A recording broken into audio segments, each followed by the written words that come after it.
Sugar கூட வந்துடுதுன்னு வச்சுங்களேன், sugar வந்தால் கவலைப்படாதீங்க. அது ஒரு பற்றாக்குறை தான். அது நோயே கிடையாது.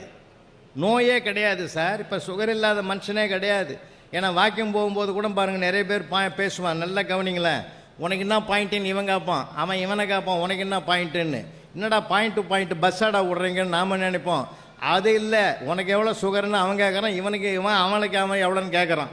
ஒரு 10% குறைஞ்சி போச்சுறான்னாக்கா அதில் ஒரு சந்தோஷம் அவனுக்கு. 10% அவனுக்கு கூட்டிகிட்டுதுன்னா இவனுக்கு சந்தோஷமாக இருக்கும்.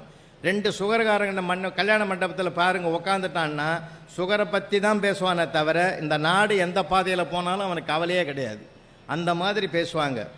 இன்னும் சொல்ல போனால் 2 சுகர், அதாவது ஒரு சுகர்காரன் இன்னொரு சுகர்காரன் பேசாமல் இருந்தாலே சுகர் ஏறவே ஏறாது. நிஜமாங்க, அனுபவ ரீதியில் சொல்கிறேன். நிறைய பேர் என்னை ஏற்றி விட்டு போடுவான்.